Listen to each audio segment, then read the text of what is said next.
Welcome to Our Revolution Washington's weekly town series hall. Today we will be talking about permaculture. Rhonda will not be joining us this evening, but we have Amber King here as usual and Oz behind the scenes. And today we have a special guest, John Liu. Sorry about the stumble on your name. Very excited, and I'm going to just toss it right to Amber to get started. Thank you. Wonderful. Hi, everyone. It's Amber. Thank you for joining us on our Saturday night town hall series. This is with Our Revolution, Washington State. We have a couple slides if you'd like to say. Tonight's talk is going to be Earth Day Green Global Actions. So we not only want to have a wonderful conversation about planetary opportunity and actions happening across the globe, but we also want to bring it very local and be able to talk some of the amazing things that we can do right here at home during this pandemic time. So welcome, John, to the show. Thank you. It's good to be here. So, and you are joining us tonight from sunny California. Well, it's late evening or evening. The sun is going down, but it has been a really hot, sunny day. Fantastic. And so you have been working, we have actually a wonderful little video clip that we can play for you. That is some of your work. You are first and foremost a filmmaker, but you are also an ecological ambassador with Commonland. Would you like to tell us a little bit about that while we get your video set up? Okay, well, I've been working with the Commonland Foundation for about 11 years now. It wasn't the Commonland Foundation when I started. I actually, the founder of the Commonland Foundation was the head of the International Union for the Conservation of Nature in the Netherlands. And I began to work with IUCN and created this film in 2009. So you'll see that. That was 14 years after I started to study ecology. So I had a long time as a journalist before that, and then I became a full-time ecological researcher. And that's what I've been doing ever since. Wonderful. Well, let's play your video and introduce everybody to the amazing work that you have done. Thank you.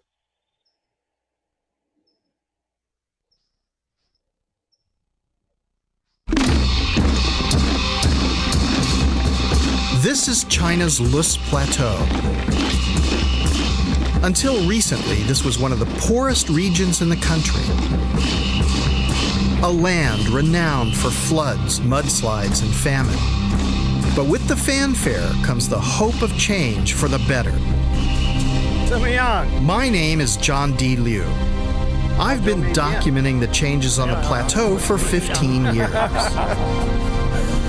I first came here in 1995 to film an ambitious project where local people were constructing a new landscape on a vast scale, transforming a barren land into a green and fertile one. The project certainly changed my life, convincing me to become a soil scientist. The lessons I've learned in the last few years have made me realize that many of the human tragedies that we regularly witness around the world, the floods, mudslides, droughts, and famines, are not inevitable.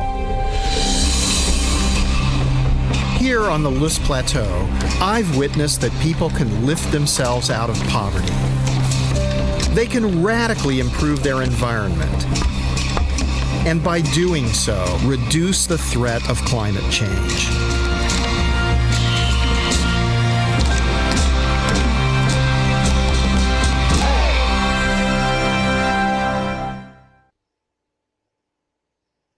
That is amazing. Thank you so much for sharing your work with us. I know that many of us have been following your work for many years throughout the last couple decades. And how have you seen some of the changes that have happened in ecological restoration projects around the world before we get started into some of your work with the ecosystem restoration camps? Yeah, well, I think that what's interesting about this is that we can see at a very large scale. So the landscape in the Lust Plateau in China was, the pilot project was 35,000 square kilometers. So that's approximately the size of Belgium. And the entire Lust Plateau is 640,000 square kilometers. So that's approximately the size of France. And in doing this work, the realization that it was possible to restore hydrological cycles and hydrological function at scale is quite important. And then to realize that that requires you to lower the surface temperature, massively increase the organic materials in the soil, which restores the microbiologic communities, and to create a canopy that is creating a microclimate below the height of the canopy. So the higher the canopy, the interruption of solar radiation takes place, and then that microclimate then is controlling the temperature on the surface. It's controlling all this, and wherever you've lost that, then you have massive degradation,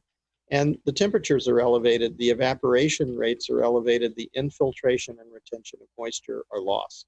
And when when I started to study this and began to understand it, I just found that this was much more important than anything else I'd ever seen in my life. And so for the rest of my life, I'm forced to follow this inquiry. But I realized at some point that as an individual, it's pointless, because it isn't individuals who decide the outcome. It's human civilization and society. So I began to understand that we're required to go from ego to eco, and from me to we.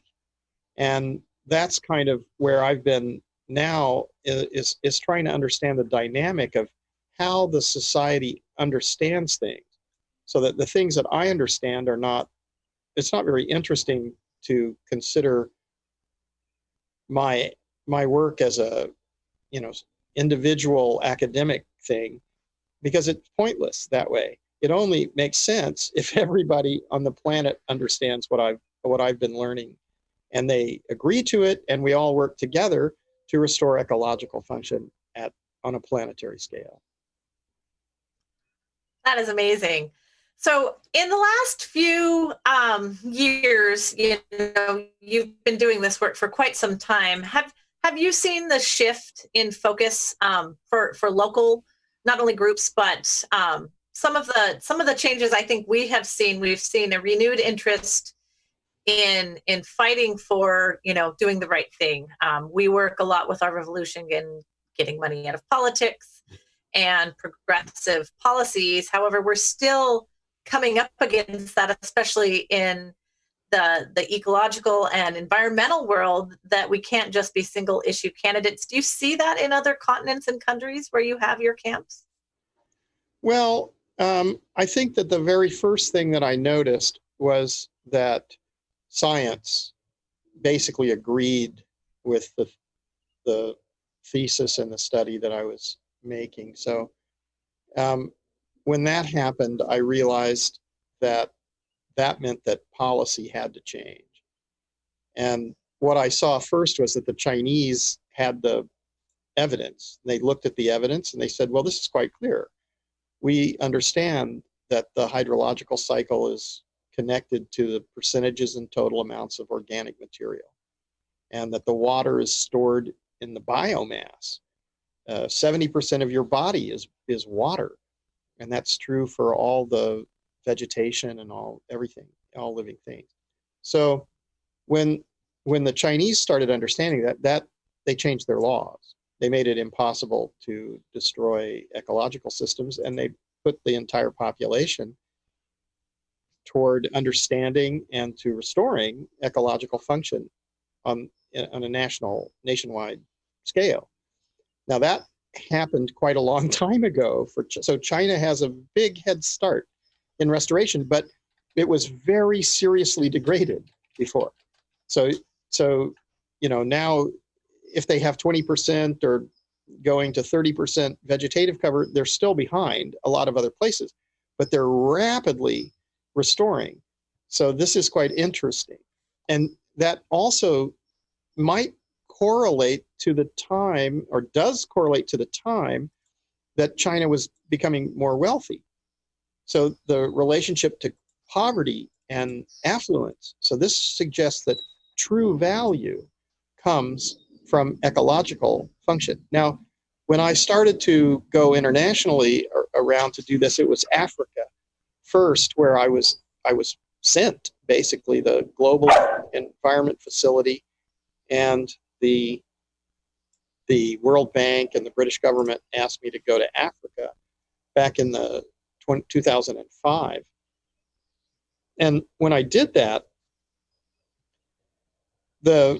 first of all, I'd gotten a fellowship from the Rothamsted Research Institute. And it was funny because I didn't really know much about Rothamsted, but I met the director and some other people. So that was wonderful. And then they gave me this wonderful fellowship. And then when I went to Africa, I was introduced as the Rothamsted International Fellow for the Communication of Science. And although I didn't know very much about Rothamsted, the Africans knew all about Rothamsted. So it was like, oh, he's from Rothamsted. It was kind of funny. And so in Rwanda, they changed their laws. So there's 14 years or 15 years of data now on what happens if you change your laws and you do restoration. And then in Ethiopia, they shifted the food aid, which was coming from the 80s, where there was mass starvation in Ethiopia. The result, or the international relief effort, was food. We'll send you free food. Well, that turned out to be genetically modified soy cornmeal. And so it's really a subsidy for farmers who in the United States who are producing that kind of food-like substance, which is not really wanted by anybody who understands it. I mean, I wouldn't want to eat that, and I wouldn't want to give it to even animals. So, the interesting thing about that is that they were giving it to the poor people instead of fixing the problem. And the problem got worse because when you have free food, then you don't have any agricultural activity and you don't have any market activity. So that all shifted and changed to sustainable land management. When that shifted to sustainable land management, again, 15 years of data now available to look at what happens when you restore ecological function. So we all need to look at those models: China, Rwanda, Ethiopia. And when that happened, I started to think, okay, now maybe the institutions are going to restore the whole earth. We're good. But that didn't happen. And that's why the camps movement comes into play.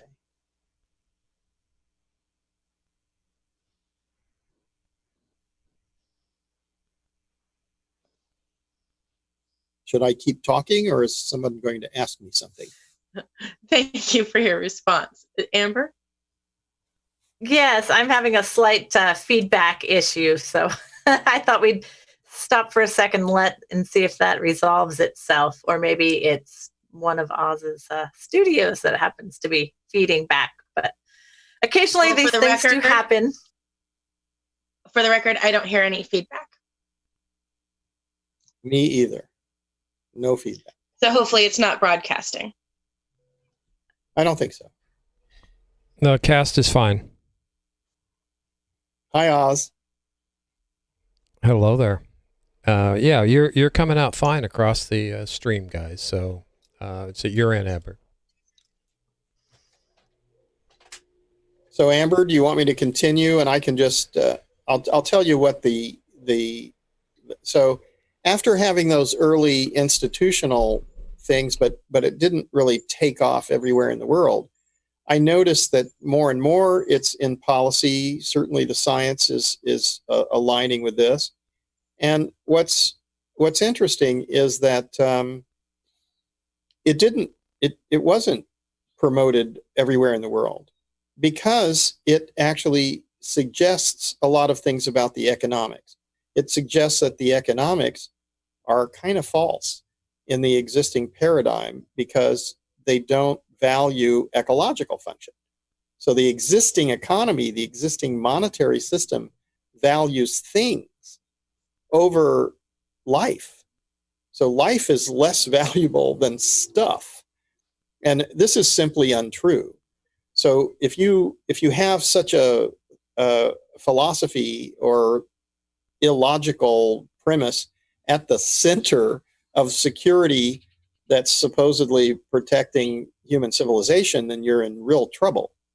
And so I don't think that that's, we're seeing like a different problems like climate change or biodiversity loss or toxicity, and now the COVID-19 sort of pandemic responses. And when you see this and you understand that, the existing economy, the existing system is encouraging the destruction of the ecological functions on a planetary scale and calling that wealth creation. Well, it's not wealth creation. It's materialism to a tiny minority, and it's mass starvation and poverty for billions of people at the edges of large degraded ecosystems. So if you live my life and you go around with a camera to the deserts and the miserable people and revolutions and stuff all over the world, then you see, well, that's not true. This is not wealth. This is poverty. We're creating poverty, and somebody's getting something, but it's not uniformly distributed around the world. And we have now 7.7 billion people. We're adding 1 billion people every 12 years. This is a crisis. And when it comes to a head, then the existing system fails, and because all systems that are, corrupt and useless fail. So, when you have such a phenomenon, something has to replace it. So I started thinking, well, I don't want to be anywhere near this giant edifice which is corrupt and is failing. I want to get away from it. We need to work together with those who understand, and we need to look with compassion at both the victims and the perpetrators of this, because they're all victims. Everybody who's failing to be joyous and experience love and happiness and the beauty of the earth is not having a good time and is participating in something which is going to hurt their children and future generations and the earth. Well, that's not a good idea. So let's have fun. And when I thought, well, what do I like? And I said, I like camping. I like nature. I like planting trees and restoring soils and water that flows, beautiful waterfalls and streams. And so I thought, and I had a dream for a while of like people are going camping and we're fixing the world. And then I rejected that because I said, well, who's going to do that? Nobody will listen to me, and it's impossible. But then when I started writing about it, then thousands of people started to say, I'm having the same dream. I thought it was a movie. It was like Close Encounters of the Third Kind, and we were all taking our potatoes and mashing, putting them into giant mountains and and so everybody was having the same dream. And then I said, okay, I got to take it seriously. So I started talking about it more and you should go to ecosystemrestorationcamps.org when you want to learn more about this. But when I started to talk about it, we said, okay, if 1,000 people will share 10 euros per week, 10 euros per month, which is 120 euros per year with this thing, then we could start a foundation and create these camps. And then a young man and young woman were getting married, and they asked their wedding guests, not to give them gifts, but to endow this new foundation, the Ecosystem Restoration Camps Foundation. So the Ecosystem Restoration Camps Foundation was founded on love. And I think that's a really important point. That is amazing. Yeah, it is. And then when 1,000 people pledged to share 10 euros per month, we said, okay, well, and this couple gave their wedding gifts to the foundation. We started the foundation. And then we started talking about, well, okay, where should we put the first camp?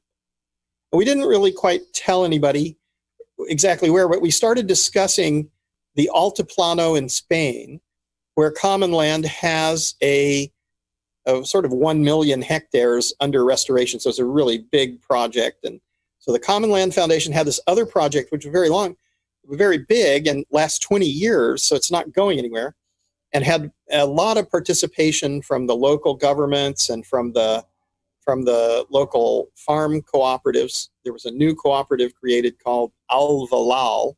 And when we started talking about this, we didn't really tell people where it was. And people started doing research on the internet, and then they started arriving at this place and saying, here we are to build the camp. And we're like, what are you talking about? The camp is not here yet. You're not supposed to do that at this time. But they showed up, and then there have been over 400 volunteers over the last few years who have worked on building that camp. So that first camp, 3 years ago, we had one camp in Spain that was built by all these amazingly good researchers who found out how to go to some place where you didn't even tell them where it was. And then the second year, we had another camp form in Mexico. It's called Via Organica in San Miguel de Allende. And this is a very interesting place because it was already there. It had a farm and a training center and a store and a restaurant. It's beautiful facilities, all organic, wonderful. And so when that happened, we started seeing, oh, that's really good. And so suddenly all these other places that already exist started joining and becoming ecosystem restoration camps. So we went from one camp in the first year to 2 camps in the second year to 23 camps in the third year. And I think there are 50 or 100 waiting to become camps now. So this is, it's in 6 continents. So it's all over the world. We're not seeing that this is one country or another. This is the desire of the human population. That is amazing. We actually have a clip we were going to show of you talking about a new re-envisioned wealth system and some of the problems with our existing structures. And we'd love to play that video and then talk more about the eco camps after.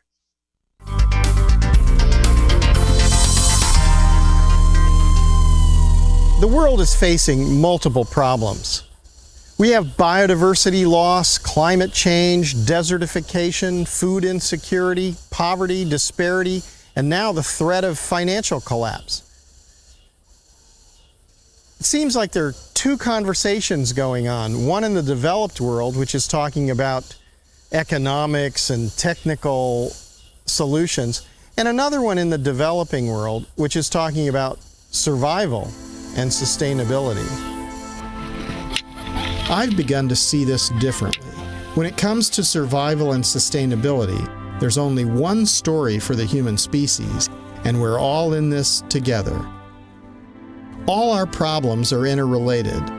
Far from being mysterious, they're actually the logical outcomes of the type of economic system that we've created. At Bretton Woods, New Hampshire, and this also seems to point toward the solution. We know when we see a forest, a lake, the ocean, a natural river system, the atmosphere, that it's more valuable than computers, cars, or airplanes, which are valuable for a short time, but then become trash and pollution. Natural systems are renewable. They've evolved over billions of years, and they are infinitely valuable. Now, the global economy values production and consumption. And although few understand it, speculation. this has suggested the finite derivatives shaped from the Earth's natural systems are somehow more valuable than the infinitely renewable systems themselves. This is simply wrong. We need to admit that we made this mistake. If we were to truly value natural systems, then nature would become the basis of our money and our economy. To protect nature then would not be a luxury, but a necessity. This brings us much closer to the truth, because we must have water, air, and fertile soils. But we just want computers, cars, and airplanes. We can change. It will not be easy, but we can and we must do it. I think there are two possibilities. If we are thoughtful and do the right thing, then we can consciously transition to a new paradigm in which human actions and the natural environment are in harmony. The other possibility is that the current system implodes from its own corruption and mistakes, and we are forced to try to salvage whatever we can of human civilization. For the sake of the children and future generations of life, we need to consciously decide to do the right thing. When we do that, we'll understand that wealth is coming from natural ecosystem function. And this will be the basis of our money. And all human actions will go to conserving and protecting and restoring ecological function on Earth. We need to shift societal intent away from the production and consumption and waste of the economic system as we see it now, and realize that wealth is coming from natural ecosystem function. If we run out of water, if we run out of fertile soils, if we run out of air, if we alter the climate, our money is worthless. We have to understand that the true wealth on the earth is coming from natural ecological function. And if we do this, if we choose this, then our money and our economy will reflect that. And all human activity will go toward conservation and, wherever the land is degraded, restoration. Because that's the way to protect wealth, and that's the way to increase wealth.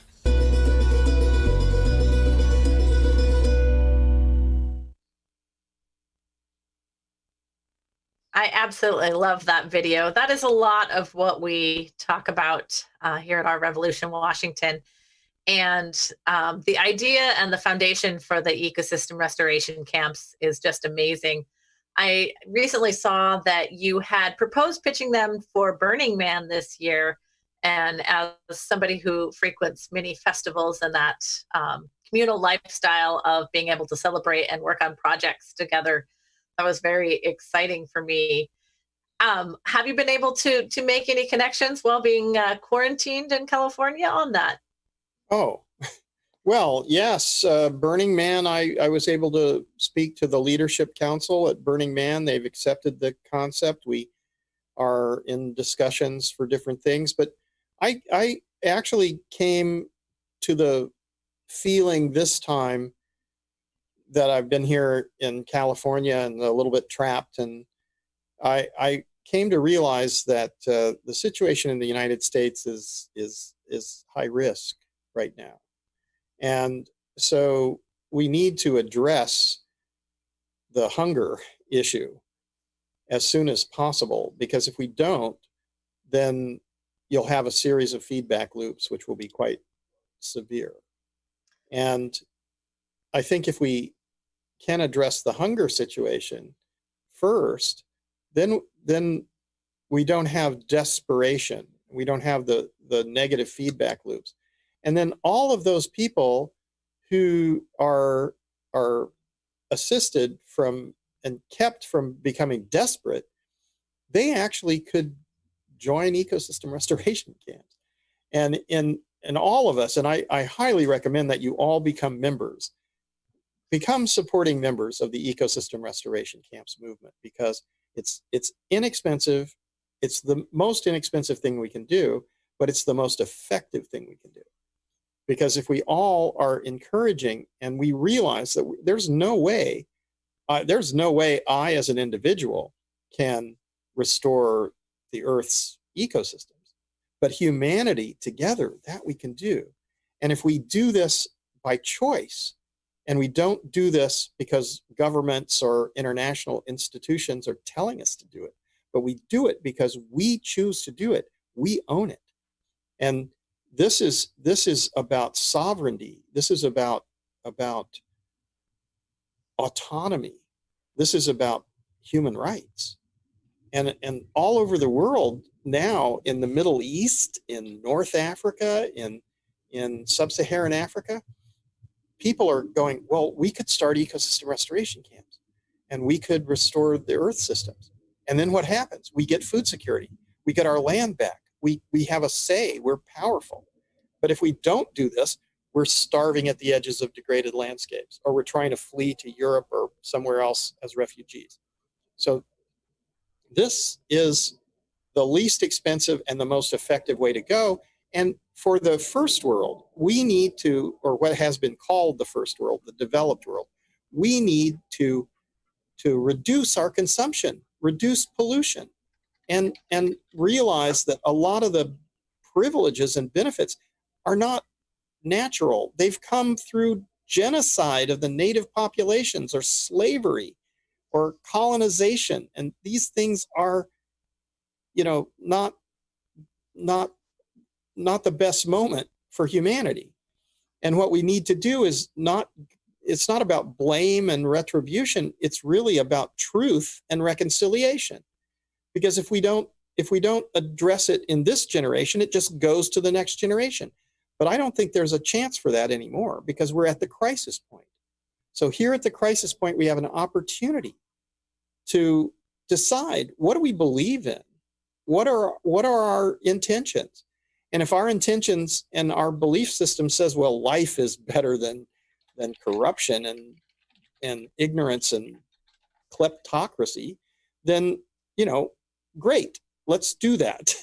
And then from that point, we have to say, well, what are we going to do? Well, you're going to have a lot of people who are hungry right now because the material wealth has been stratified, and there are a lot of people with nothing, and they're going to be homeless and helpless, and they're going to need a lot of help.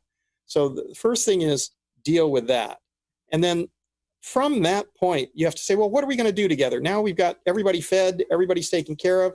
What are we going to do? What are we supposed to be doing? We're supposed to be restoring the hydrological cycle. We're supposed to be restoring the soil fertility.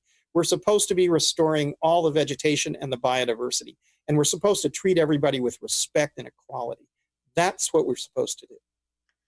Yeah, I've found that there's quite a bit of healing that needs to happen because of our toxic food supply that we've had here in the United States. And I do see we have a couple questions, and wanted to give Courtney an opportunity to hop in here and ask them.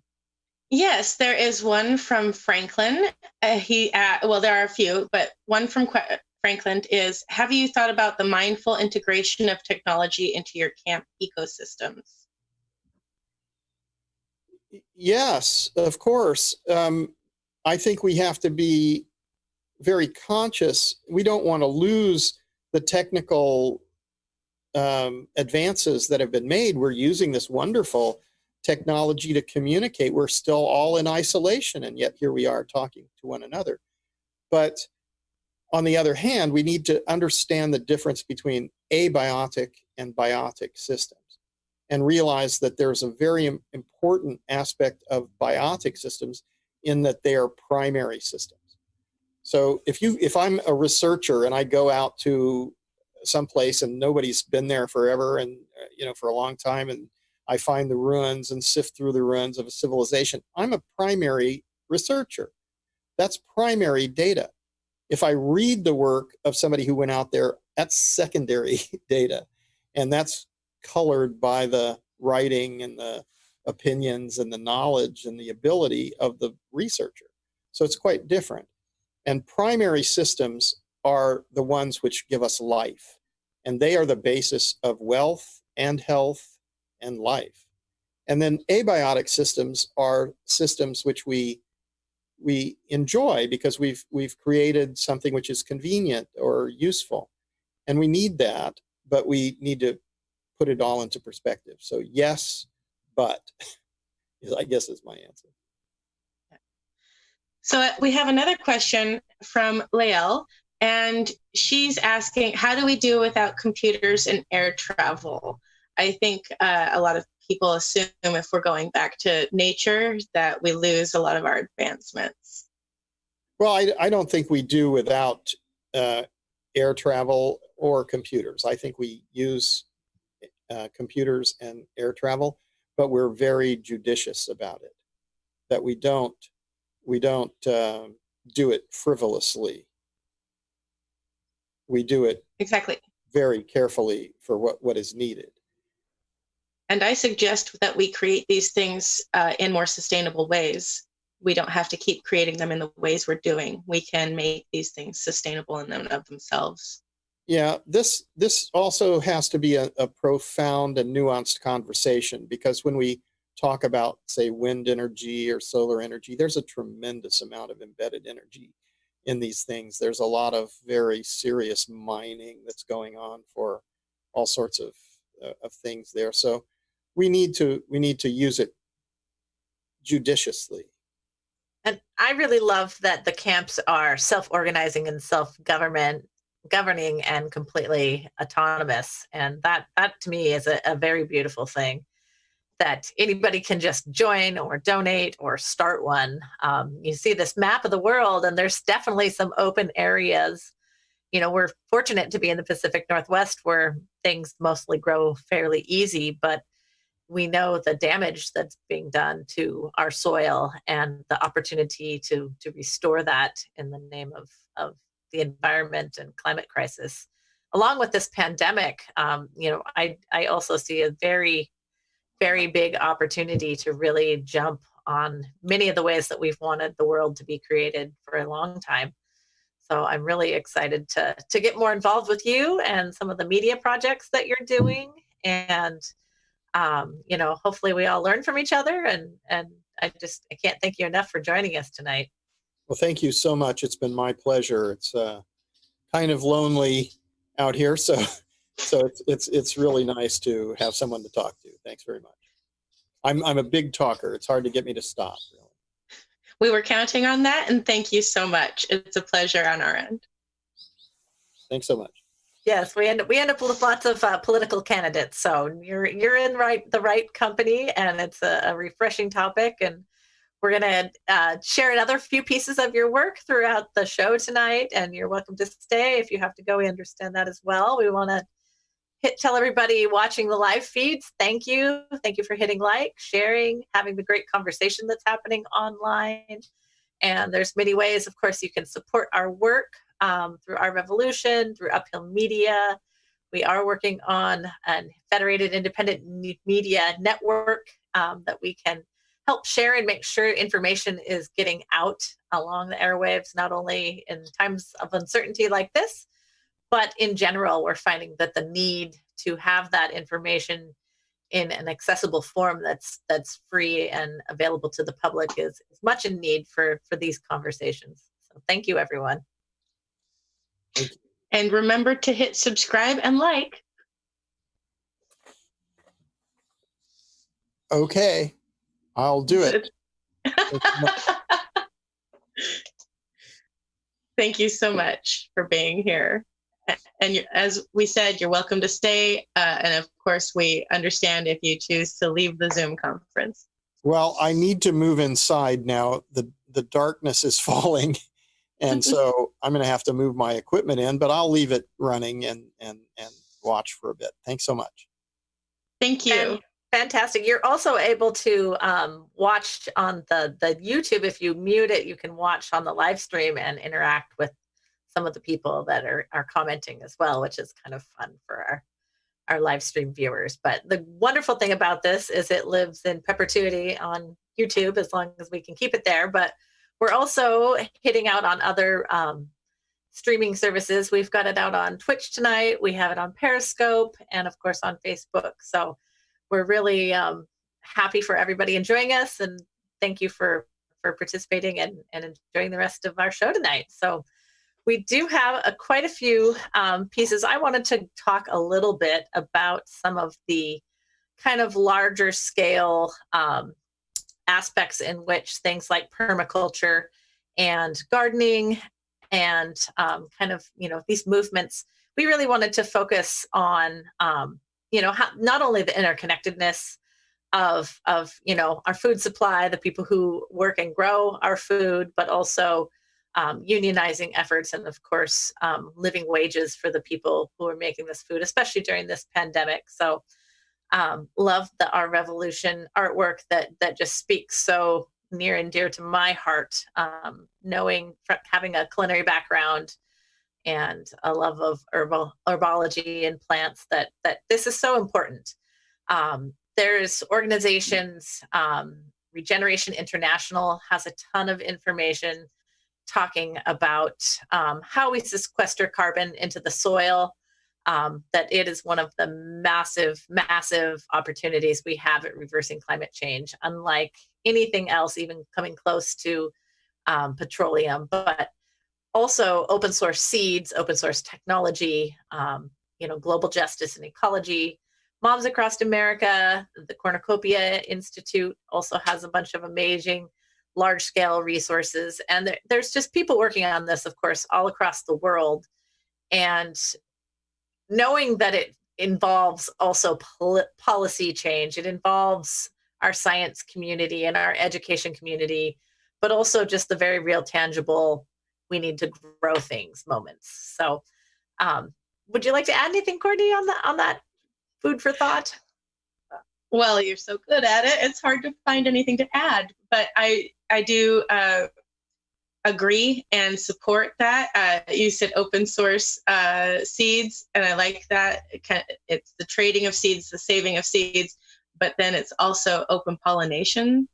So, but I do want to point out that this conversation to our regular viewers might be a whole new language to learn. And we respect that, and we hope that you don't walk away feeling like you couldn't understand. So please be sure to ask questions for clarifications if we move too fast with our jargon. Definitely. And so I brought up this map. This is actually something that's really important to me. This is our organic field crops per acre in the United States. And it is on the rise, is the good news. And you can see where your state falls. I personally wish the Washington state numbers were higher, but it's really encouraging to see like that number in Texas growing up, and some of the other huge, I think like organic wheat production was up 8%. But we also have these opportunities for health and for hemp and for changing some of the systems that have, I would say, kept a non-organic biofuel, highly pesticide and toxic rich farming environment. Input reliant. Yes. Yeah. I do want to. Yes. And I think your map and this part of the discussion blends well with another question of Lael's. How do we reclaim that from, reclaim the food industry, basically, I believe, from the giant corporations who own the infrastructure and the power of, the dominant systems in the global resource market. And I say, though, we fight for policy that will make vast changes while we daily vote with our dollar. The more we remove our dollars from destructive agricultural systems and put our dollars to restorative, holistic land practices and the farmers practicing them, we can change by creating the demand. They can't hold on to the power if we don't give them the money for it. So empower your local food producers, your organic food producers, know about the politics behind your food. And that is really important. It's actually an $8 billion shift in the organic industry. And we have seen that explode in the United States. We have seen health impacts related to organic and non-organic food. And that, for me, and especially my work with Moms Across America, is very important. As we started seeing such a nation of unhealthy people, and this pandemic has just exposed that more and more of how unhealthy we are, and that our dollars have not been spent wisely in making us a healthy country or having a whole healthcare system that represents that. So you can vote with your dollars. You can also vote with everything you purchase. Every time a barcode is scanned, that is a vote. And that is a very important understanding. We make those decisions every single day. And, as restaurants start to reopen, you're going to also vote with your dollar of who do you support? Are they sourcing foods that you want to eat? You can go to some of the best restaurants in the country, and that does not mean it's organic. That does not mean it's free of pesticides, even if it's an amazing dish. And that's a conversation that we need to have. We need to, our resources are now all of a sudden very limited. And so we need to be very conscious about how and who we support. Are we actually supporting a small business, or is it a large chain pretending to be a small business? These are very real questions. And is the market responding to our needs? We've seen anxiety and some of the more mental health disorders overtake the obesity conversation that has guided our food production and manufacturing for the last 30 years. We do have, I feel like it's a broader discussion to talk about nutrition specifically for health, but as it relates to this discussion, the quality of our food, how it's sourced, how it's harvested, especially when it comes to animal stress responses in the harvesting process, these things impact our bodies at a chemical level, and it is our right to demand better.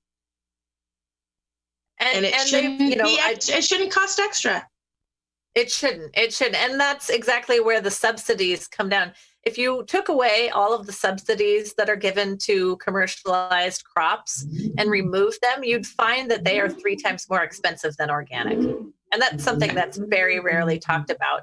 One of the other things is we are electrical beings. And I just was reading a study today about the gut microbiome actually having electrical pulses. And, I was listening to John, he was talking about, the biotic movement. And I saw this hilarious little clip today that was like probiotic, antibiotic, as the little activist, the activist world of the dichotomy that we're fighting against in having better soil, and that soil nutrition and those soil microbes, and having a living soil that's breathing and alive, and it's not been, deadened to the point where we can't bring nutrients from it, is really, really vital. We've got some great, amazing local resources here in Washington State for permaculture. Just a few of the ones that I've seen. It used to be Seattle Tilth. It's now called Tilth Alliance. It's actually partnered with several other organizations. And I just saw they're doing an online plant sale, so that they've, normally all the garden clubs this time of year are having large plant sales, and they can't have those. So almost every part of the state, there is an amazing resource where you can not only learn permaculture, but you can engage, you can, take the pieces you need that fit in your life. And one of my favorites, which I know John has worked with, is Paul Stamets of Fungi Perfecti. And I know we have a clip somewhere that we were going to, a little bit of his movie. Oh, please do. I love Paul Stamets. I'm a fungophile. He is one of my favorite, he's my favorite fungal person, but he's one of my favorite food production related people. And I feel so honored just to even be in the same state, because part of that means that whatever products he is producing and distributing, they're already acclimated to my region. So I feel lucky in that. And he's amazing. And when my daughter, I showed her a commercial, because we've been mushroom hunting since she was a month old. I showed her a trailer for this movie, and she goes, "We're going to see that, right?" And then she, throughout the whole movie, she threw out little commentary, and the people directly around us could hear, and they would, oh, like they were impressed, and they would giggle, and like, because at one point she said, they talk about psychedelic mushrooms and the benefits, and she goes, "I can't wait to do magic mushrooms." And so that's when the people around us had quite the laugh. And I was like, a part of me was like, yeah, because I'm in the movie moment, like, yeah, it looks, like real potential there. But then I'm like, oh, mommy moment. I should not reinforce an 11-year-old's anticipation for currently illegal substances. But possibly soon legal. Oregon, at least in states, forward on that quite heavily. I was actually scheduled to go to one of the movie premieres here locally right before everything got shut down. So we're going to play a little clip of this movie, and I hope you guys enjoy it and can watch it and find it online.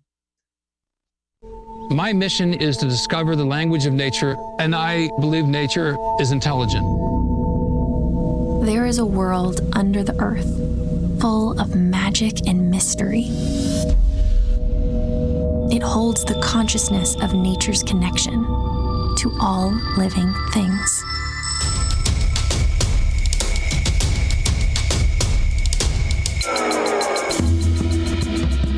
These mushrooms, they can heal you, they can feed you, they can kill you. It's not like a vegetable, and it's not like an animal, but it's somewhere in between. They support life, they convert life. As you're walking through, there's about 300 miles of fungi under every footstep that you take, and that's all over the world. The bulk of the organism is growing underground, and it's composed of these long threads called a mycelium. Almost everyone knows about the computer internet. The mycelium shares the same network design. It's amazing what we don't know about mushrooms. They really are a frontier of knowledge. You can filter water. You can create medicinal compounds almost on demand. They have incredible capacity to make things change very quickly. So I am super hopeful. The psychedelic members of the mushroom kingdom are fascinating. I have been a guide for around 350 psilocybin sessions. The most glorious part was that it made me feel more comfortable with living because you're not afraid of dying. We need to have a paradigm shift in our consciousness.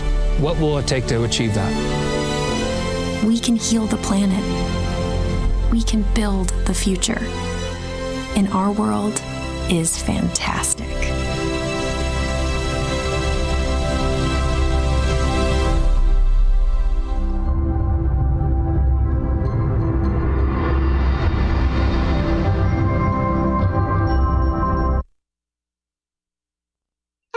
I just get goosebumps. We actually watched the full movie the other night.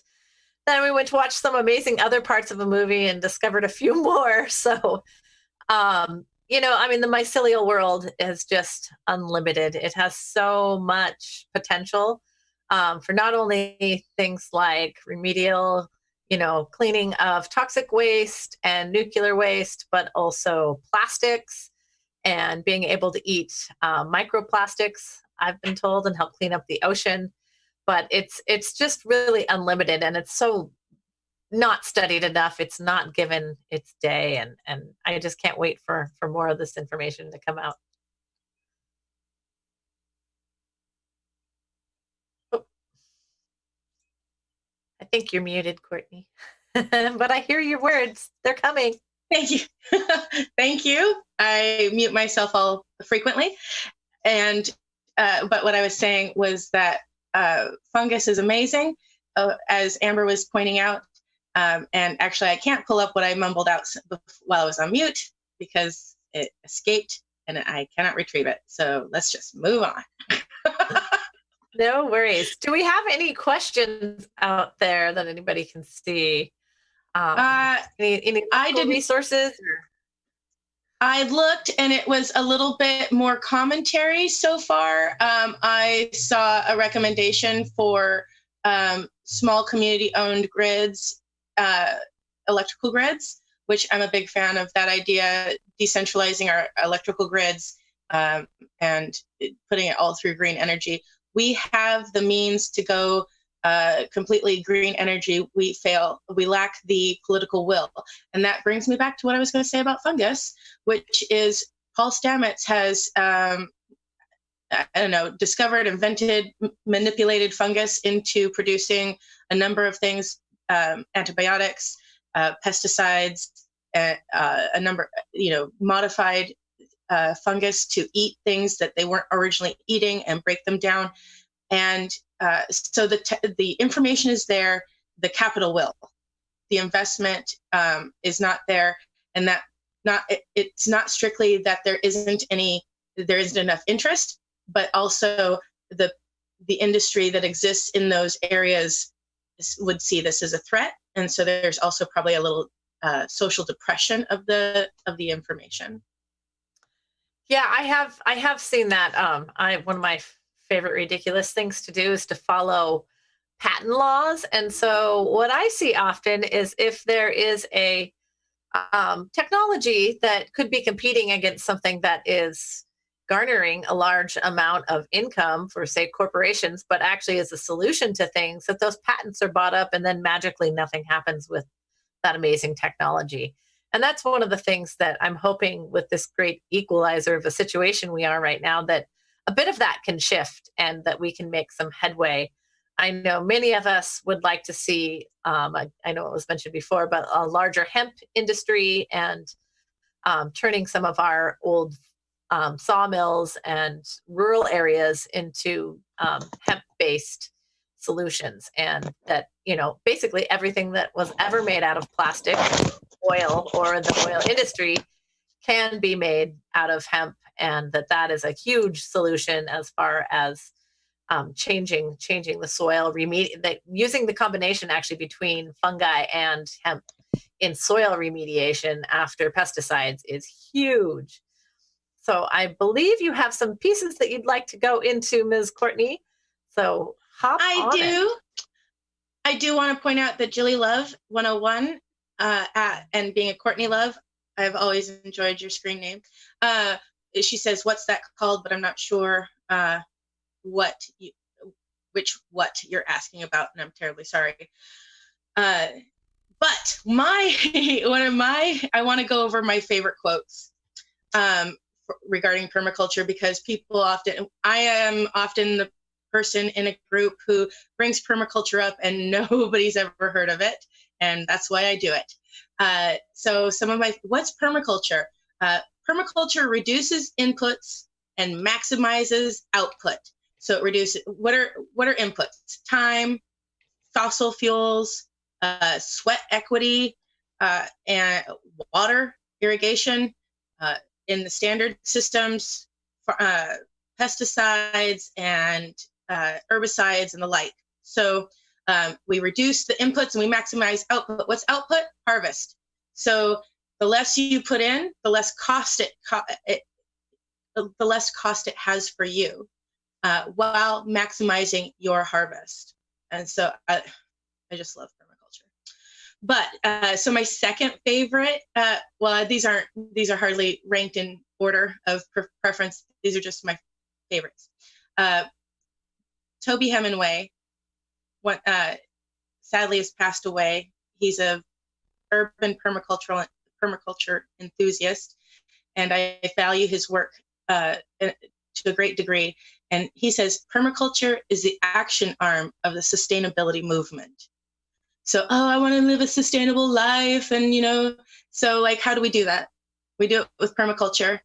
And then Ron Finley, gangster gardener out of LA. I've been following him for a few years. He's amazing. The first time he blew my mind the first time I heard about him. And my favorite quote from him is "plant shit." Like, really, especially in an urban area, the boundaries of permaculture don't really exist. Like when we see the big, there aren't really boundaries of permaculture. It's more like, are these techniques considered permaculture? And in the large scale stuff, sometimes no. And we often talk about the larger scale stuff, but on the small scale, square foot gardening, gardening in pots. These are all things that can be considered urban permaculture. And so I consider urban permaculture having a broader scope of what can be called permaculture, considering what the community generally considers permaculture. But I do want to go into permaculture, start where you're at. So it's the next slide for you, Oz. Thank you so much. There are 3 permaculture ethics: earth care, people care, and fair share. So when those things are in harmony, we're set. And then there are 12 principles. And these principles, what I like about permaculture is that while we generally discuss permaculture in an agricultural or horticultural sense in food production, the permaculture principles can be applied to anything in our society, and it still provides a very reasonable. These are the best questions to ask of any project or community. So there are 2 slides for this, and we've got observe, interact. So my grandmother used to say, open your eyes before you open your mouth. So the first step to any project is just to observe. Then catch and store energy, obtain a yield. So what's your output? You know, it doesn't even matter what project, just what's your output. Apply self-regulation and accept feedback.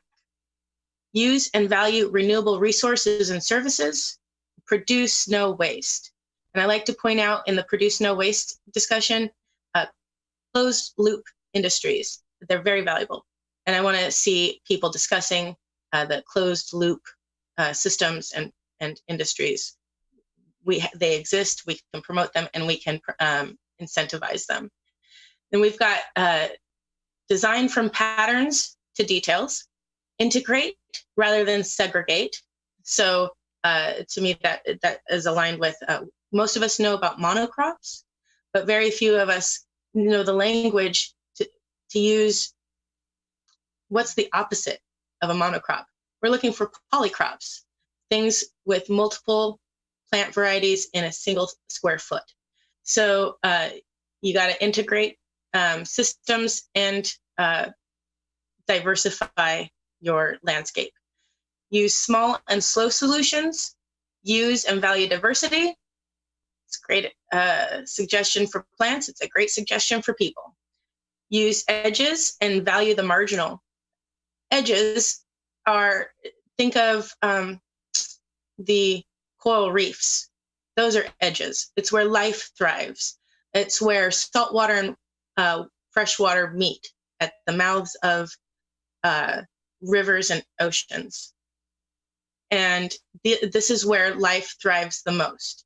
We think of people at the edges as marginalized, and yet permaculture says edges and the marginal areas, edges and hedges, are of the greatest value. So it kind of twings my little hippie heartstrings.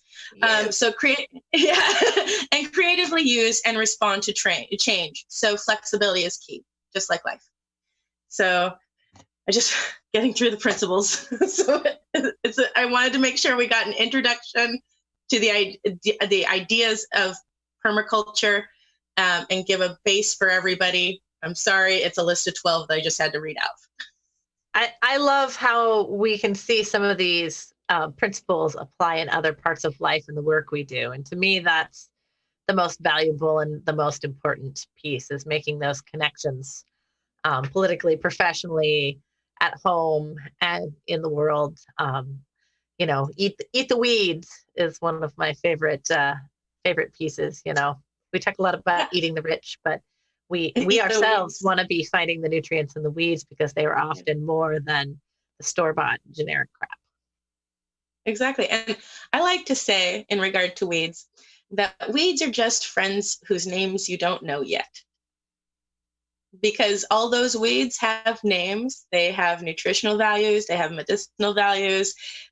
These are not unknown, unuseful plants. They're just not where you like to see them. So any plant in the wrong place is a weed. And as a principle of herbalism, that, you know, all of our pharmacopoeia once came from plants. And you see that over and over again, but we've made these disassociations as we've given up their rights to pharmaceutical companies and to patent law. Yeah, and I'd like to preemptively say to people who poo-poo plant medicine, how do you feel about marijuana? How do you feel about cannabis? Is it a medicinal plant? Yes. Then why do you think dandelions aren't? Why is there a line drawn? So just remember to keep your mind open. And while there is like herbal habits, like lore, things we've kind of practiced for a long time and we maintain, and then wonderful universities like Bastyr, Bastyr. Sadly, I didn't get it into the rundown. It's a naturopathic university just north of Seattle, world-renowned. And they and other places around the world are doing plant medicine science that usually reinforces grandma's stories. So, and improves them. So keep your mind open. We have more to learn, more to prove, but there's no money in it. So it's slow going. Yes, and I see some chat references to the Farmer's Almanac and the moon cycles, and, you know, bringing these back to these integrative systems that work in harmony together, and that we have often gone to this place where we have taken away their ability to evolve naturally. And when we remove the barriers and the obstacles, we find that they flourish and thrive. And so we are getting ready to cue up a clip. It was hilarious. I went to watch something else last night, and it happened to be an ad on YouTube. And it was a 2-hour ad, and we watched every bit of it. It was driving my daughter nuts because she's going, "Isn't this an ad?" And I'm like, "It's the best ad we've ever seen, and we're going to keep watching it." It's a local movie that actually features quite a bit of Washington State, having to do with dam removal, and it and freeing our salmon. But it also just shows to some of the human interventions, and so how our thought processes in the natural world need to change and evolve, but also how freeing it is to see these systems restored, whether it's desert or a body of water or a polluted place. There's a magical power to seeing the earth retake something that has lost. Yes. Now I'm going to call on you to help me fill in the blank because my mind is blanking out. But there is I think of it like homeopathy for land. I'll keep thinking, but I do want to shout out, thank you to Sharon for her, the verbiage of it. She chipped in a little financial support in our YouTube chat. So thank you so much. She says, "Thanks for the informative and inspiring live stream." But I'm trying to think of the term for, and he set up not Montessori, but Waldorf schools. Do you remember? Oh, yeah, Steiner. Yeah. So it's not, well, we'll come back to it, but it involves companion. Please, yes, companion planting by the moon, and also tricks and techniques to be used in your garden to reduce pest issues, and it's all natural. And I think it's a great. It's like, to me, the sugar coating of permaculture. Like it's in and of itself. I wouldn't say it's comprehensively permaculture, and I wouldn't say permaculture encompasses all of that, but together I really support them, and I hope Amber finds the word that I'm looking for. I will do my best. In the meantime, please watch this trailer about the movie Damnation, the problem with hydropower.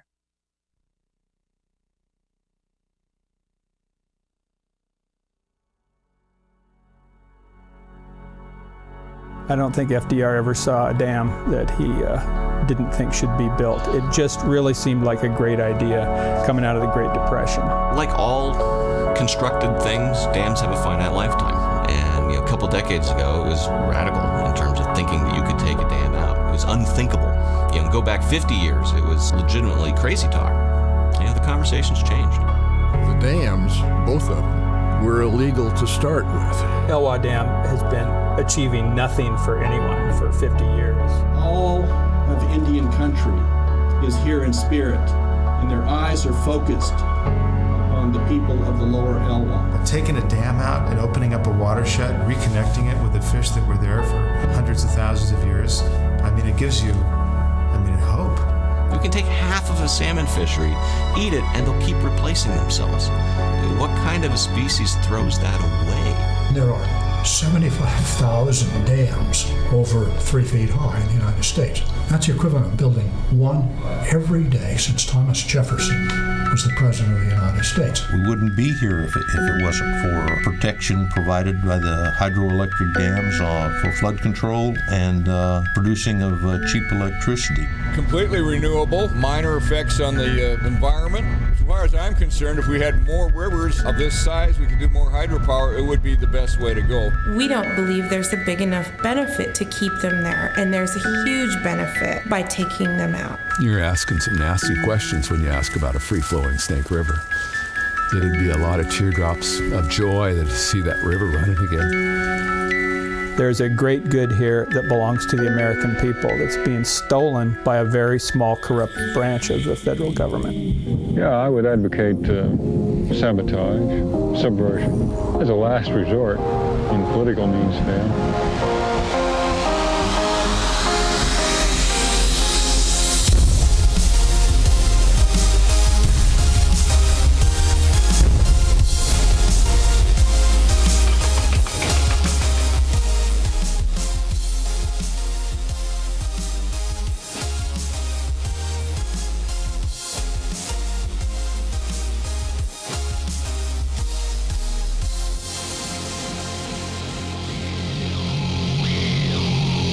I think it's just fine for him to be a dam buster as long as he focuses on the right dams to bust, if you will. And that's not all dams. Dam removal is happening. It's in the real world. It's happening, and it's not all that crazy anymore.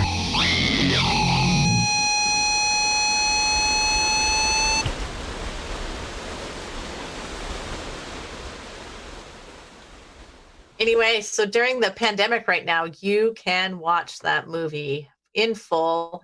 It's fantastic. It features a lot of pieces of Pacific Northwest. And big shout out to Edward Abbey. If you have not read The Monkey Wrench Gang recently, highly suggest adding that to your reading list. It's super important. If you want to talk about environment at all, it's a very important piece of not only our history, but of how to have that, what is environmentally damaging protesters? Are you being an influential person, and are the things you're doing working, which is something that, having that reassessment and vision is always really important. But I see this lovely graphic coming up talking about urban permaculture. I know I personally have some chickens on order and got my garden started, of course, a long time ago. I'm making it larger than ever and adding some new raised beds to my existing plot of land where I tend as a renter. Tell us more, Courtney. Okay. Well, I do want to say on the slide is a graphic of a hugelkultur bed. Don't be intimidated by the name. And it's basically a log-filled lump, and it allows for more square feet of gardening. However, you can dig the logs into a trench, so you have a flat hugelkultur with the surface of your land, or you can even hugelkultur a box. So it's a flexible. But this example shows you that it's logs within. Oftentimes, any turf that you've dug up can be plopped in there upside down, preferably, and filled with just any yard debris you have. But the concept is that the logs and the material within that little hill are like a sponge, and they hold water during the rainy season, and they release water to the plants during the dry season. So if you make your hugelkultur big enough, you won't have to water through the dry spell that Washington is increasingly having. So, but for urban permaculture, it reaches from your kitchen counters to cityscapes. So, if all you have is a few pots on your windowsill, you're doing it. Patios, do your whole lot. I had a 1/4 acre in Tacoma for about 10 years. That was incredible to have a 1/4 acre in the city. It felt like I felt like a landowner, like a real, like I had land to farm. So, and the average Tacoma lot is about 6,000 square feet, and I had almost 3 times that. So, but you don't have to have a lot of space to do it. You can do it anywhere. If you don't have lawn or soil at your disposal, create relationships with neighbors and people in your community, and food produced on somebody else's soil. Guerrilla garden if you have to. Shh, I didn't say that. Yes, I did. And then, but also the cityscape. And so as somebody who's into policy, I'm always looking for, can we create a city program? Can we scale up? Like, I like gardening outside my door and with my neighbors, but how do we make a bigger impact? How do we, do the less plateau event in Tacoma? Like, I want big scale action. I will accept smaller scale action wholeheartedly. So Amber, any feedback on that part? Yes. I just wanted to put out biodynamic is the word Yes. You were missing the other day or a few minutes ago with Earlier. Rudolf Steiner. Which, if you haven't read about Rudolf Steiner, maybe you don't have children and you're not into the Waldorf world.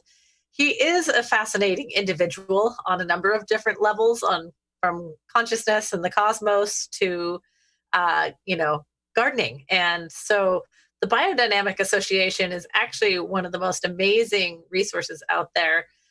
It is, to me, like in the UK, they have the Soil Association, and that is like USDA organic on steroids, where they're actually going out and testing the soil, testing the water, and checking to make sure that you have clean resources to grow things.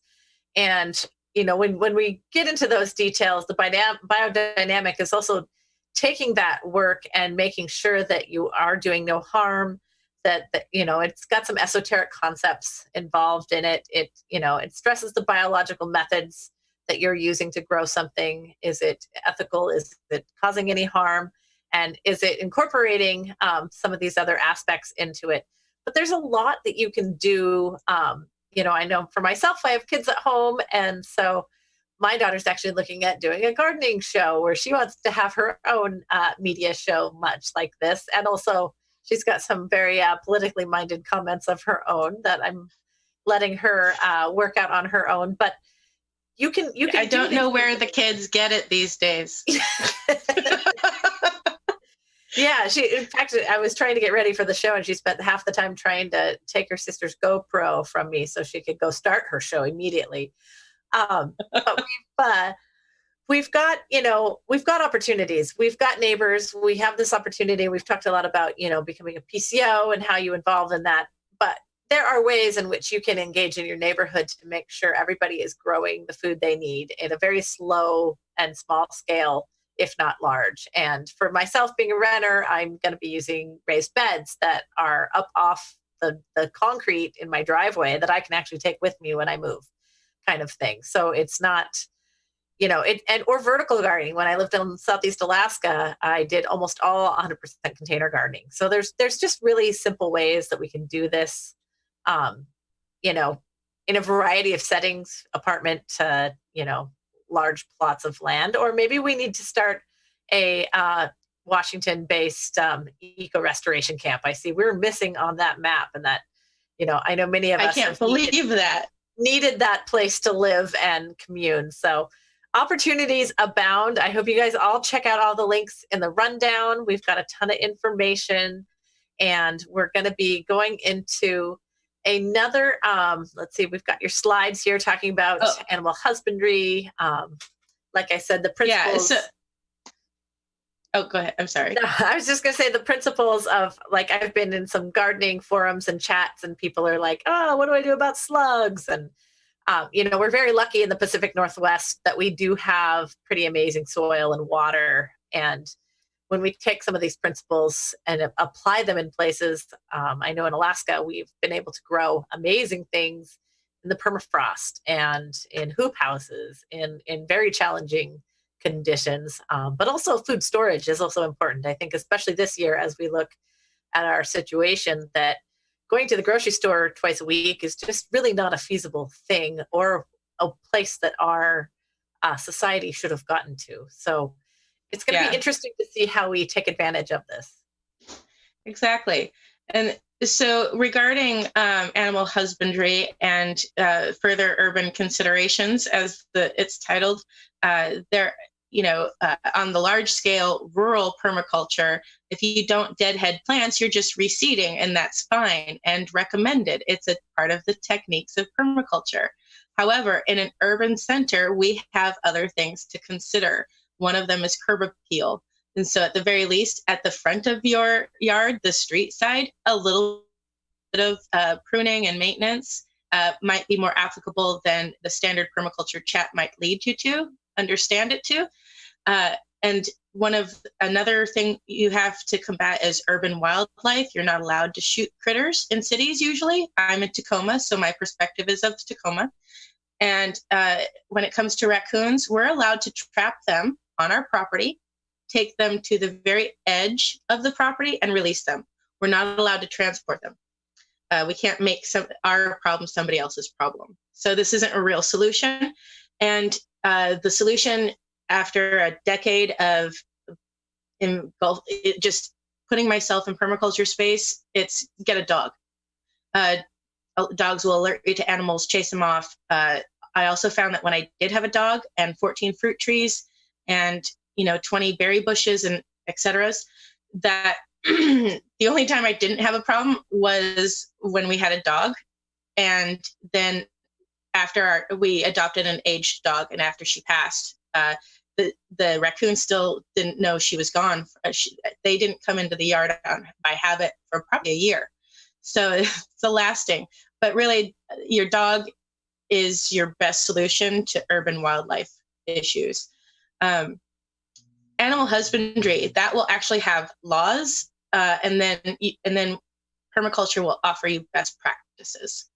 So one of my pet peeves, because of my engagement with permaculture, is urban chickens that are stuck in a coop and run and are not let out very often, are stuck standing in their own waste product, don't have access to fresh forage on the regular.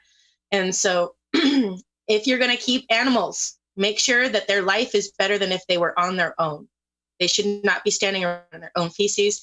And permaculture and the resources in our rundown in the description box below, richsoil.com, it's the largest online permaculture site you can get. And the guy who runs it, I get this pet peeve from him. So he has a lot of information on there specifically about chickens and how to manage their waste without having to shovel it.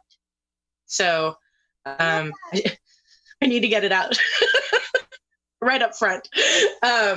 But in an urban setting, if you have a large yard or a yard with food that produces food and attracts urban wildlife, that means you have an attractive nuisance. Again, the dog is the solution, because it will increase we have to be like, oh, permaculture is awesome. I just want to be happy, glowy, purple hippie vibe on this. But the real issues are it increases risk of rat issues, and it will draw in raccoons. Coyotes live in my urban area, so there are real issues that you have to be prepared to deal with. and what the solutions are, preferably before you have the problems. But on the plus side, you are creating neighborhood abundance. And so share with your neighbors, share with your food banks, and the more soil you plant, the more abundance you create. Can't agree more. Yeah. That is awesome. Yeah, there's, we got to be real about what really happens out there, and that it's, backyard farming until it's backyard slaughterhouse, which we don't want. We want things to live. I will eat my chickens. Safe. So, I got good questions out there. Let's see. See any Oz? I'm just looking through everybody. And thank you so much, everyone, for participating. Thank you so much for John for joining us this evening. We look forward to working with you more in the future and our worldwide quest of making the planet better and our soils happier. We have a very special video. If you guys want to think of questions, maybe this will inspire some. This is one of my personal heroes, which is Jane Goodall. And John will be introducing her for us, and we'll get to see her vision of a new planet from quarantine. Friends, hello from sunny California. As many of you may know, I've been trapped in California. Not the first time that I've been here, but the first time that I've spent any significant amount of time here. And I wanted to share with you parts of what we were able to do during the live stream, which we had on the 18th, and to tell you that we're planning a series of other broadcasts, and I hope that your networks can all be part of this, because I've noticed that the media is struggling with this particular issue, and that there needs to be another level of communication, one which is more profound and more nuanced and more focused on positive action that we can all take at this time, rather than fear and confusion.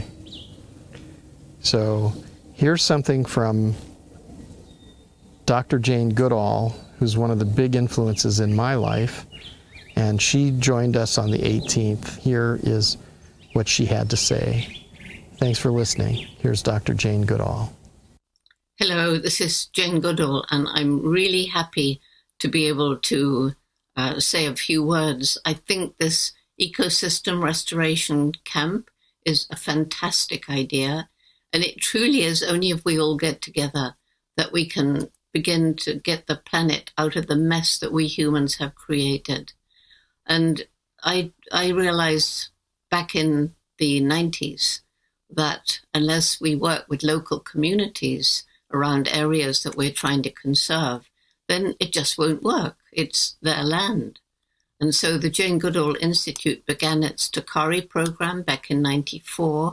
That's a very holistic way of doing community-based conservation. And as we help people to find ways of living other than destroying the environment, then they began to understand that saving the forest, of course, I'm talking about the forest around Gombe, where I was studying chimpanzees from 1960, and we still are today. We couldn't even try to save the chimps if the people were starving and struggling to survive with overused farmland and more people than the land could support. So that holistic program truly began to work. And not only do the people understand, but we've given them the tools. They can go into their forest reserves where most of the chimps are, and they can use smartphones. They go to workshops. They're very proud. And everything is transparent. And the forest around the Little Gombe National Park is coming back. The people have benefited. The chimpanzees have benefited. And this we're doing in 6 other parts of Africa. Well, we've also developed around the world our program for young people, empowering them, listening to their voices. And in our Roots and Shoots program, kindergarten to university and everything in between, now in 65 countries and growing, the main message is every single one of us makes a difference every single day. and the groups choose projects to help people, animals, and the environment. So now we face this COVID-19 coronavirus, and this has been predicted for a long time. We've known that it could come again, and we know the reason. It's when viruses jump from animal hosts to humans, and we've create the conditions where this is most likely to happen, moving further into animal habitats, crowding them together, viruses jumping from one to the other, animals coming into greater contact with humans, allowing the viruses to go from them and cross the species barriers into us. And we're hunting them, killing them, eating them, trafficking them. We're selling them for food in crowded places. We're breeding animals, domestic animals, as though they're mere objects created simply to give us food, not the sentient, sapient beings that they actually are. And the more we learn about animal sentience and animal intelligence, the more we realize the inhumanity of the way we're treating them. So to get ourselves out of this mess, we have to put one big word in front of us: respect. Respect other people. Respect people's right to their lives, respect animals, respect the environment. And I think that what you're all gathered together to talk about, separately gathered because of the virus, is really important. And it is only when we all respect each other, get together, work together to heal the planet, that we can avoid the next pandemic, which could be worse. And we can also slow down climate change. So good luck to everybody. I wish I could be there for the whole day, but I've got so much to do in my little lockdown here in the UK. So I just say bye to you all, and I must give the distance call of the chimpanzees I know so well as a farewell to all of you. And John, it's great to be working with you again. Bye, everyone. Good luck. Stay safe. Stay well.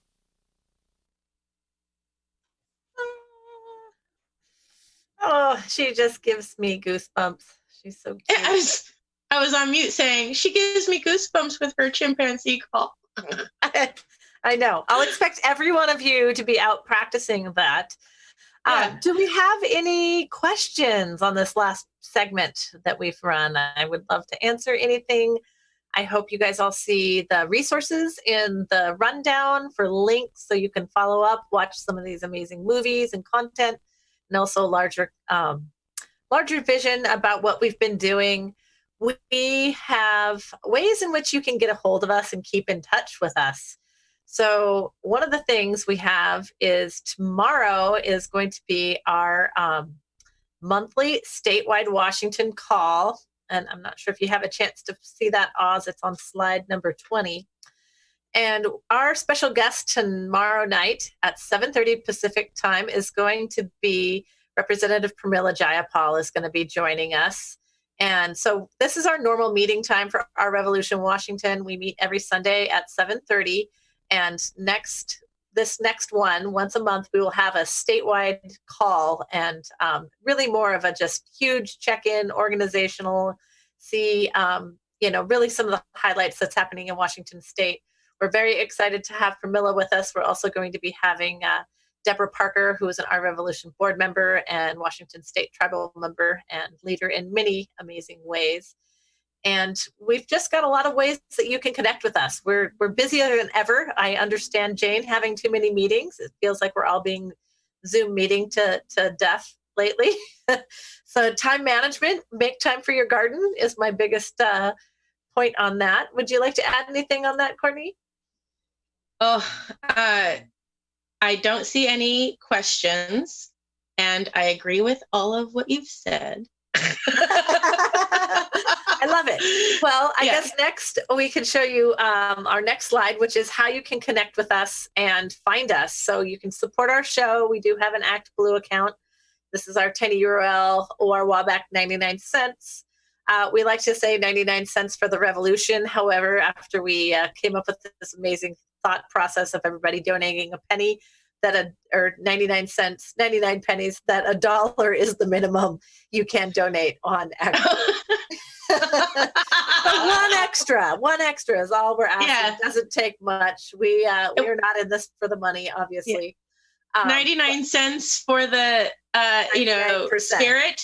Yeah, 99 cents for the 99% and one more for good measure. Yes, for the future, for our children. Yes, indeed. Pay it forward. You can also find us on Rockfin. Thank you to everybody. Shout outs for everybody who donated on the show tonight. Very much appreciate it. We've got amazing things happening with Uphill Media. You might have seen our Daily Dive show recently. I know Barbara Bartleson has. But we're also going to be starting out on Rockfin, which is really exciting. There's going to be some premium content that's going to be available there. So highly suggest that. Huge shout out and thank you to Oz, the man behind the curtain, and Franklin for helping monitor and restream over all these platforms. You guys are awesome. So we have our statewide call tomorrow. There is a slide that shows that date. It's on a couple down Oz. We phone bank every Thursday for our revolution. Bernie may have dropped out, but the revolution is continuing. And his issues and platform are more important than ever. And all candidates are having a hard time filling delegate spots. So I'm very proud of Washington. We did an amazing job, but there's still states out voting. And so now more than ever is time for a rebirth in these concepts, creation, and ways in which we can shift the dial in the change that we want to see in the world. We also have our Monday through Friday, just organizing meetup every day. We are just connecting at 11 a.m. Pacific just to check in, see how you're doing, talk about our next show, talk about what's happening in your communities, and support each other. So we'll be building and releasing a little bit of a schedule for our daily meetings. We're looking at starting each day with, if you have tech questions or asks, whatever time of day that is, Oz is reliably available. That's when it will be, so that you can connect with him during a known time frame. We'll have time set aside specifically for chapter leaders, that kind of thing. Right now, it's just join us and say what you got to say. But we hopefully will be creating a little more structure so that you know when to aim for, depending on what you're coming in for. And then also feel free to schedule time to discuss within that time frame or outside of that time frame if you need to discuss specifics, and not just for if you want to go strictly to work on something, scheduling with us is very easy to do and very welcome to do. Yes, thank you so much, Courtney. We've got a lot going on, and we're busier than ever. And we invite you all inside, outside, all the things we are working on. We've been very fortunate to have an amazing one of our artists has been creating songs for us, and that is Miss Sharon Brave. Thank you so much.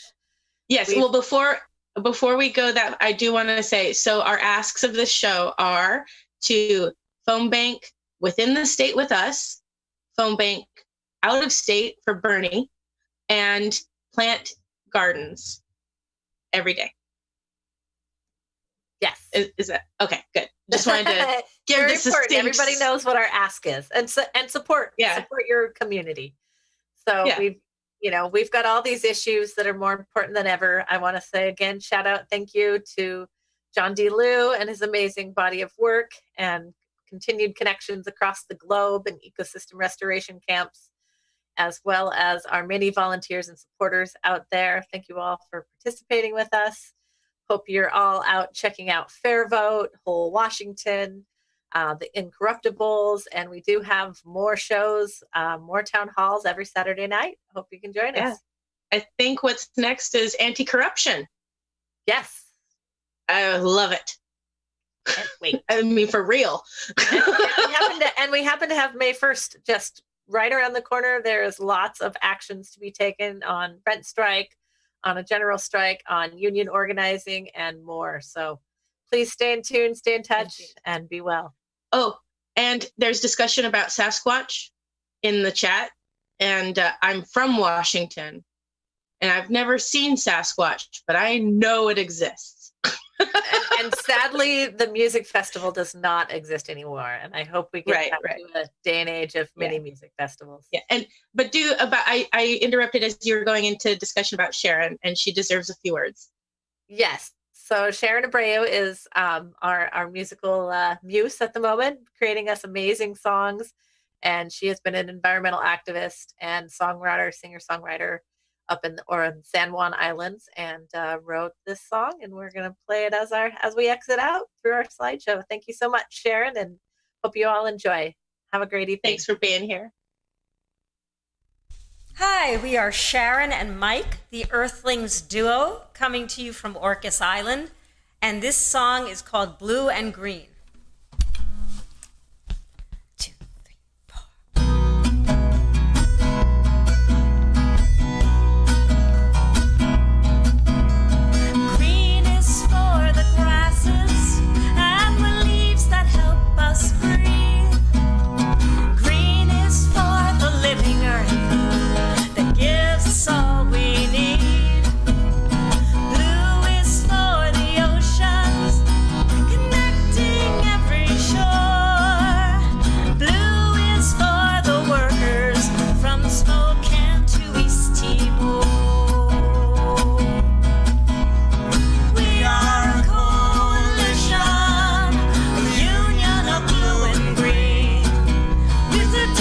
Sustain